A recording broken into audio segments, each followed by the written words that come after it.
e passo a palavra ao vice-procurador-geral eleitoral, professor Paulo Gustavo Gonebranco, que falará em nome do Ministério Público Eleitoral pelo prazo de 30 minutos.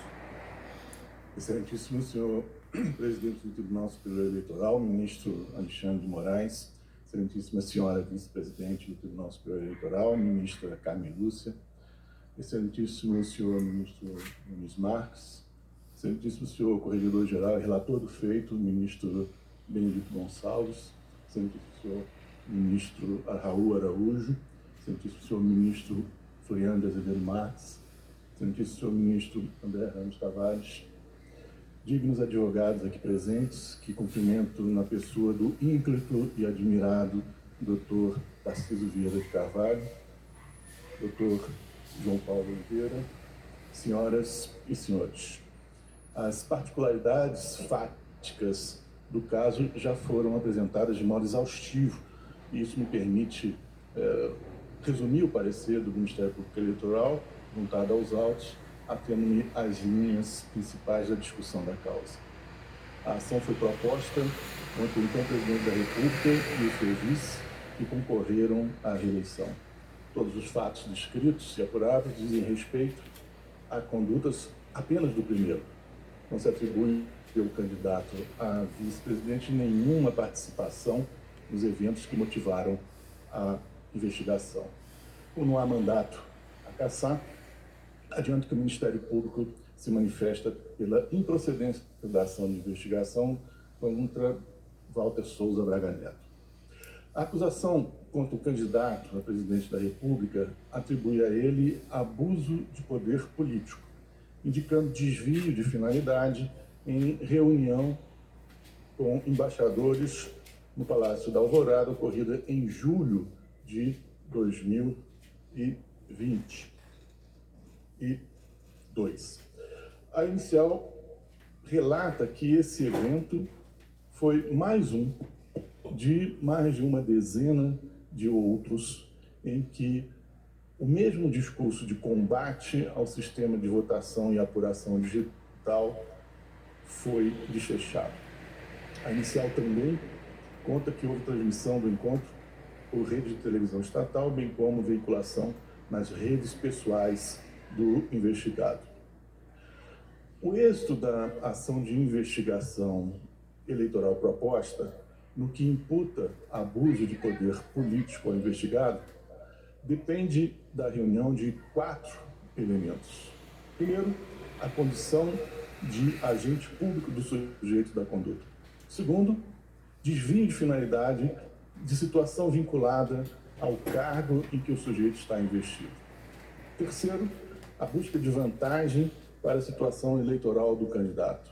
Quarto, a gravidade da conduta para afetar a legitimidade do processo eleitoral.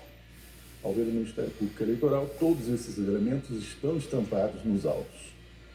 A inicial também apresenta outra causa de pedir, a utilização indevida de meios de comunicação social, que está imbricado na espécie, no contexto cognitivo do abuso do poder político. O primeiro elemento para configurar o abuso de poder está presente de modo inequívoco. O segundo e o terceiro elementos se interpenetram na sua conotação. O aproveitamento arbitrário da situação propiciada pelo desempenho de função pública se revela pela desnaturação de ato oficial em acontecimento fundamentalmente eleitoreiro. Vejamos como os fatos se ajustam a essa moldura. O presidente da República, nessa qualidade, atuando como chefe de Estado, convidou formalmente os mais altos representantes diplomáticos estrangeiros acreditados no país, bem como diversas autoridades brasileiras, ao Palácio da Alvorada. Ali, ouviram comunicação sobre a falta de confiabilidade do sistema eletrônico de votação e apuração adotado pelo TSE. O presidente alertou que, sob esse sistema, se estava na iminência de se realizarem eleições viciadas e ilegítimas, maliciosamente dirigidas para beneficiar o seu principal adversário. o discurso ganhou difusão nacional por meio de sistema de televisionamento público federal e por meio de reprodução em redes sociais do investigado. O discurso, portanto, também se dirigiu ao conjunto dos eleitores brasileiros e não apenas a representantes diplomáticos que, evidentemente, não possuem capacidade eleitoral ativa. Não se nega que o presidente da República, no exercício da sua atribuição constitucional de manter relações com estados estrangeiros, pode reunir o corpo diplomático credenciado em Brasília para relatar fatos de gravidade nacional com repercussão internacional. Não se duvida, tampouco, de que há margem de discricionariedade política bastante ampla para o presidente da República decidir sobre o que, a seu ver, é assunto interno suficientemente relevante e inquietante para ensejar a preocupação das potências estrangeiras e justificar a solenidade da exposição. Ocorre que esse poder não é ilimitado.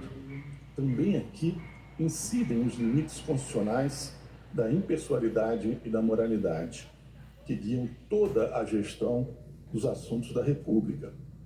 Mesmo em atos políticos como esse, há balizas que, desrespeitadas, levam à deformidade do desvio de poder, do desvio de finalidade.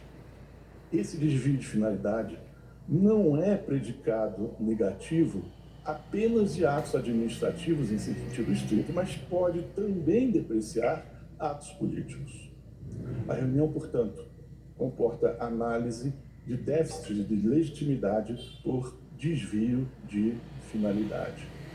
E a conclusão a que os autos conduzem é a de que o evento, não obstante a sua primeira aparência, foi deformado em instrumento de manobra eleitoreira, traduzindo o desvio de finalidade.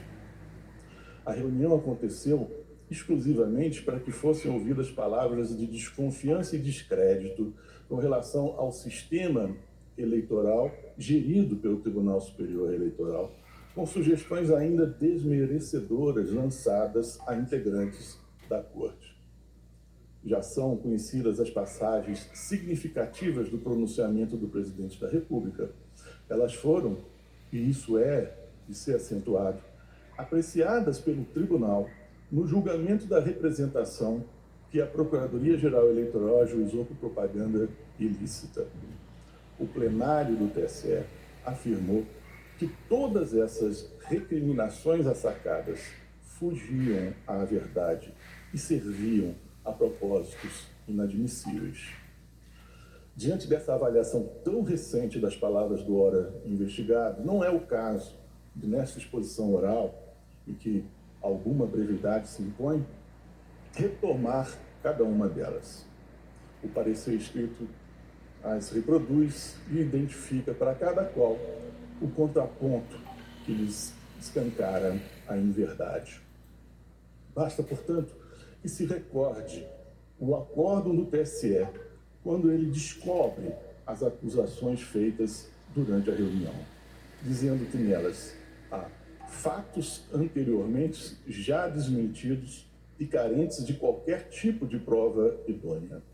Fatos insistentemente rebatidos por esta Corte Superior sem que exista qualquer elemento indiciário novo apto a afastar as explicações já apresentadas. São palavras que constam do acordo. O acordo extraiu outra conclusão essencial para esta causa, quando disse: a deslegitimação do sistema a partir da construção de fatos falsos, forjados para conferirem estímulos artificiais de endosso a opiniões pessoais, é comportamento que já não se insere no legítimo direito à opinião, dúvida, crítica e expressão, descambando para a manipulação desinformativa via deturpação fática, em grave comprometimento da liberdade de informação e com aptidão para corroer a própria legitimidade do pleito eleitoral. Tem-se, portanto, assentado que a reunião foi arregimentada para que a comunidade internacional, por meio dos representantes diplomáticos, e os cidadãos brasileiros, por meio da divulgação por televisão e pela internet do evento, fossem expostos a alegações inverídicas, agrupadas para afetar a confiança no sistema de votação vigente. Dadas essas circunstâncias, não há como acolher o argumento de que o presidente da República estaria exercendo o direito de liberdade de expressão, movido pelo propósito de debater melhorias do sistema eleitoral. É bem sabido que a garantia constitucional encontra limites na verdade fenomênica. Por isso que não cabe dar socorro a assertivas propositadamente desencontradas da realidade. Se não for assim, perde sentido a elevação da liberdade de expressão e de informação ao cimo da estrutura jurídica do país. É certo também que os consensos sobre os contornos da realidade podem sofrer aprimoramentos. As revoluções científicas consistem justamente na quebra auspiciosa de paradigmas. Mas não é nada de sublime desse gênero o que se vê retratado nos autos. Quando se volta contra o que se acha estabelecido como fato real, o interlocutor há de assumir o ônus de apresentar evidências que justifiquem o dissenso, não cabendo o desprezo gracioso e desmotivado dos elementos de convicção contrários.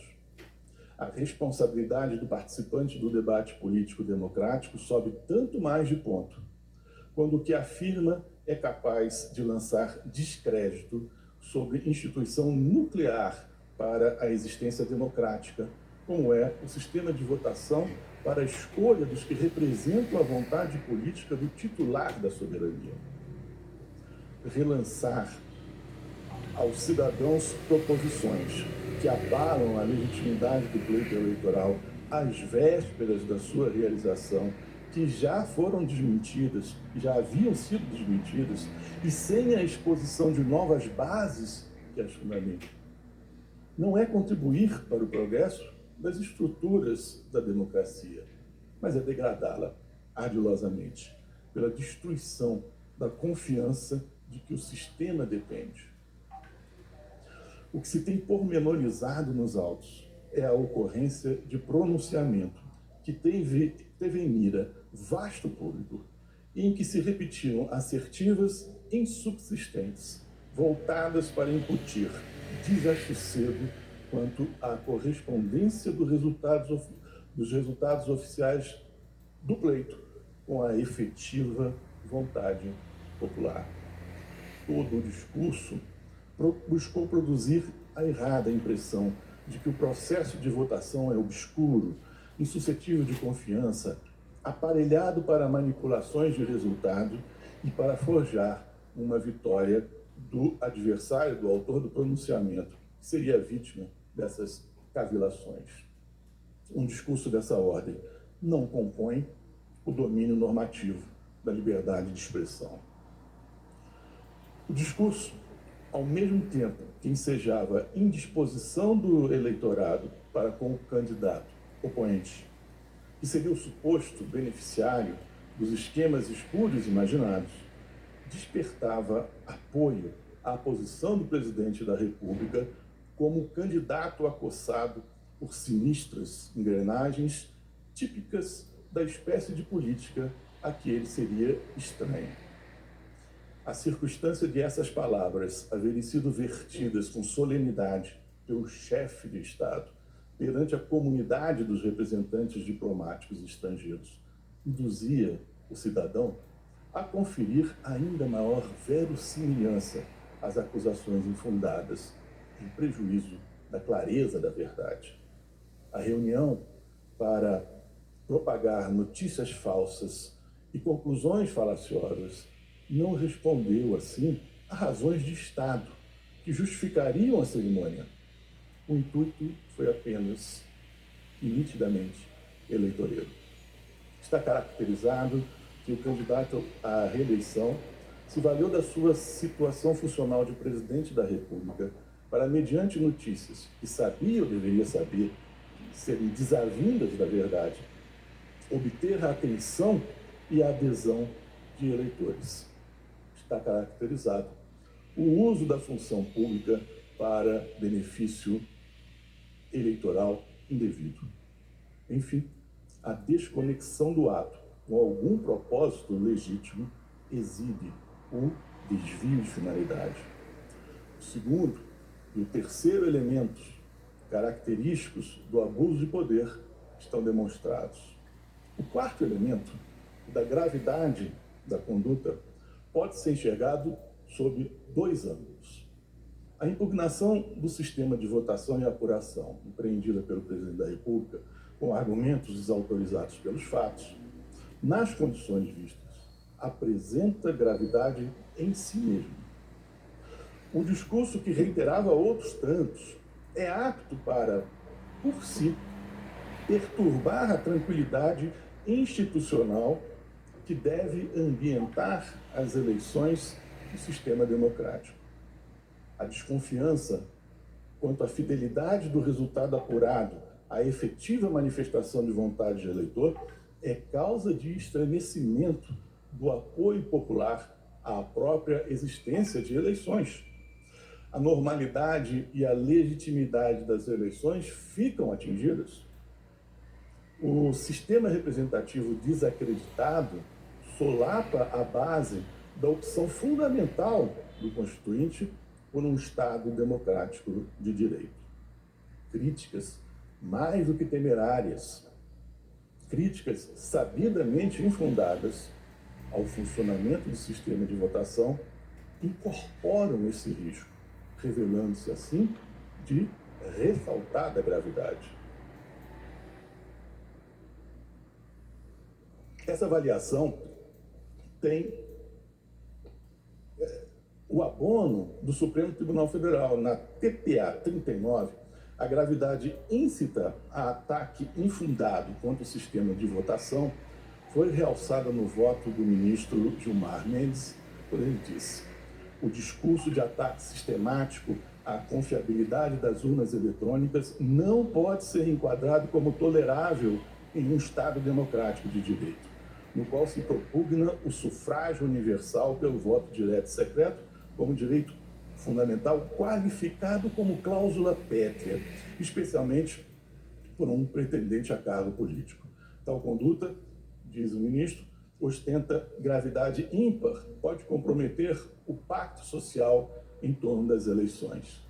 Aceitar como normal ou legítimo esse discurso de legitimação do resultado das urnas, continua o voto, volta-se analisando o retrospecto histórico da nossa República contra a própria Constituição Federal de 1988, a qual juramos proteger. Então, bastaria essa perspectiva, esse primeiro ângulo de visão, para que a gravidade do evento se desse a conhecer. Esse elemento, contudo, ganha também marcada dimensão, por outro modo de ver, quando se levam em conta acontecimentos posteriores à reunião, circunstâncias que o tribunal entendeu que compõem o âmbito de cognoscibilidade desta AIS. A propósito, essa decisão da Corte não tem nada de revolucionário do ponto de vista processual. É bem sabido que o juiz pode e deve levar em consideração fatos supervenientes ao ajuizamento da ação que interfiram no julgamento do mérito. Isso é o que comanda o artigo 493 do Código de Processo Civil. Isso é assim, tendo em vista que a sentença deve refletir o estado da lide no momento da entrega da prestação jurisdicional. Por isso, o juiz deve levar em conta o chamado fato superveniente. O que não se admite é o conhecimento de fatos alheios à lide, como definida pelo pedido e pela causa de pedir. Foi esse o contexto que se viu presente em julgado outro bem conhecido, relacionado com as eleições de 2014. Aqui, contudo, não se traz a estudo fato desvinculado das balizas da controvérsia como gizadas inicialmente. Nada obsta que fatos ocorridos depois da inicial possam ser contemplados, na medida em que confirmam o que o investigante tinha como de possível ocorrência.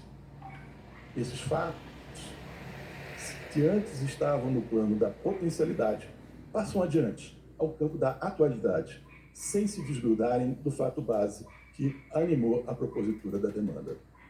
Sob esse ângulo, tem-se que o chamado à desconfiança nas eleições não rendeu ao candidato a maioria dos votos, mas provocou reações de desabrida e descomedida desconfiança de parcela da população sobre a legitimidade dos resultados das urnas, como jamais se viu desde o advento da Constituição de 88.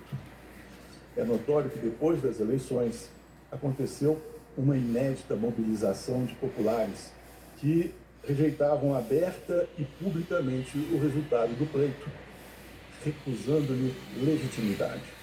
Acampamentos de pessoas pedindo medidas de ruptura da ordem constitucional, manifestações violentas de rua e bloqueio de rodovias foram promovidos por pessoas que aderiram à ideia da ilegitimidade das eleições. Estão ainda presentes e nítidas as imagens do dia 8 de janeiro de destruição e de assinte aos poderes constituídos. O discurso contra a confiabilidade do sistema de votação eletrônica, mesmo que não visasse a esses resultados específicos, não poderia ter mais expressiva revelação do seu infesto potencial antidemocrático. Igualmente, sob esse segundo ângulo, se exibe a gravidade das circunstâncias. O quarto elemento caracterizador do abuso de poder político. Ao ver do Ministério Público, portanto, estão reunidos todos os elementos definidores do abuso de poder político de que o candidato investigado é acusado. A conclusão do parecer se conforta em precedente do TSE de 2021, caso Francisquinho, em que se definiu que ataques ao sistema eletrônico de votação podem configurar abuso de poder político e ou uso indevido dos meios de comunicação quando redes sociais são usadas para esse fim. O presidente ressalta a outra hipótese de procedência da ação atinente ao uso indevido dos meios de comunicação. Também concorre para o desfecho de procedência da demanda, já que o discurso encontrou divulgação em redes sociais da internet ligadas ao investigado. O pedido de condenação do primeiro investigado à pena que ainda resta cabível de inelegibilidade merece acolhida. Obrigado pela atenção.